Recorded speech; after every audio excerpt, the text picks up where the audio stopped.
Hello, foodie floor রূপা থেকে আমি রূপা সেনগুপ্ত। আজ বানাবো চিংড়ি মাছ দিয়ে চিচিঙ্গা। তো কি নিয়েছি একটু দেখে নিই। চিংড়ি মাছ দিয়ে চিচিঙ্গা বানানোর জন্য এখানে আমি দুটো চিচিঙ্গে গাকে ভালো করে চেঁচে খোসা ছাড়িয়ে নিয়েছি। তারপরে ভালো করে ধুয়ে এইভাবে কেটে নিয়েছি। প্রথমে ধুয়ে নিয়েছি, কেননা কেটে ধুলে অনেকটা জল বেরোবে, সেই জন্য ধুয়ে তারপর কেটেছি। এখানে সামান্য চিংড়ি মাছ, দুটো মিডিয়াম সাইজের পেঁয়াজ পাতলা পাতলা করে কাটা, 10 কোয়া রসুন ছোট ছোট টুকরো করে কাটা রয়েছে, 3টে শুকনো লঙ্কাকে আমি ভেঙে 6 টুকরো করে নিয়েছি, নুন, হলুদ, জিরের গুঁড়ো, ধনের গুঁড়ো। চিংড়ি মাছের নুন হলুদ মাখিয়ে নেব। দিয়ে দিচ্ছি 1/2 চামচেরও কম নুন, 1/2 চামচের কম হলুদ গুঁড়ো, মাখিয়ে নিচ্ছি। 5 মিনিট এইভাবেই রেখে দেবো। গ্যাসে কড়া বসিয়ে দিয়েছি, কড়া গরম হয়ে গেছে। কড়াই দিয়ে দিয়েছি 2 টেবিল চামচ সর্ষের তেল। সর্ষের তেলও গরম হয়ে গেছে। এখন চিংড়ি মাছগুলো ভেজে নেব।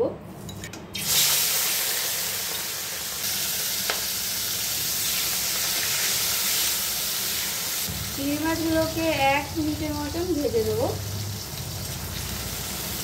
ভাজা হয়ে গেছে, তেল থেকে তুলে নিচ্ছি।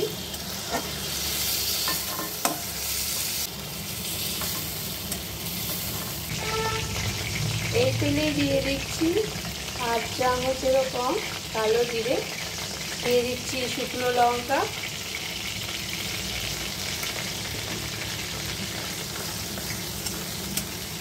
কালো জিরে আর শুকনো লঙ্কাকে হালকা ভেজে নেব। ভাজা হয়ে গেছে, এবার দিয়ে দিচ্ছি কেটে রাখা পেঁয়াজ আর রসুন।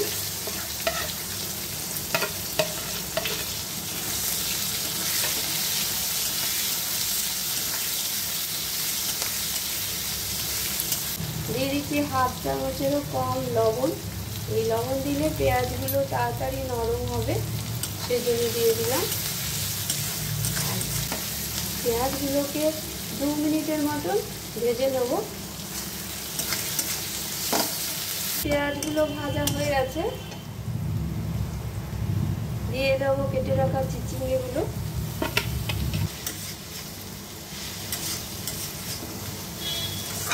চিচিঙ্গে কড়াই দিয়ে ভালো করে নাড়িয়ে ঢেকে দিচ্ছি 5 মিনিটের মতন।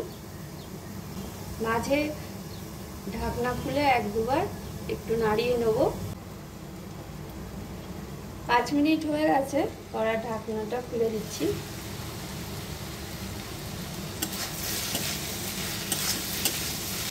প্রথমে পেঁয়াজে লবণ দিয়েছিলাম, সেজন্য একটু কম লবণ দিচ্ছি, 1/2 চামচের কম লবণ। এই একটা টমেটো ছোট ছোট করে কেটে রেখেছিলাম, দিয়ে দিচ্ছি।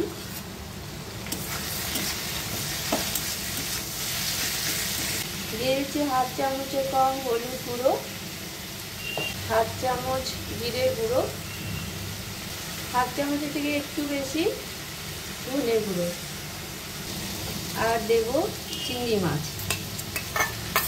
টমেটো, গুঁড়ো মশলা আর চিংড়ি মাছ দিয়ে আরও 5 মিনিটের মতন ভেজে নেব।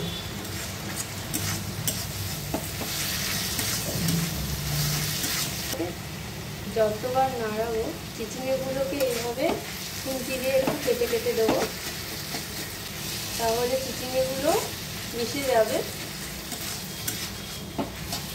5 মিনিট ভাজা হয়ে গেছে, এবার লবণটা টেস্ট করে নেব। একদম ঠিক আছে, রেডি হয়ে গেছে চিংড়ি মাছ দিয়ে চিচিঙ্গা। গ্যাস বন্ধ করে দিচ্ছি, নামিয়ে সার্ভ করে দেখাচ্ছি। ভিডিও যদি ভালো লাগে লাইক শেয়ার সাবস্ক্রাইব করে দেবেন। Thank you.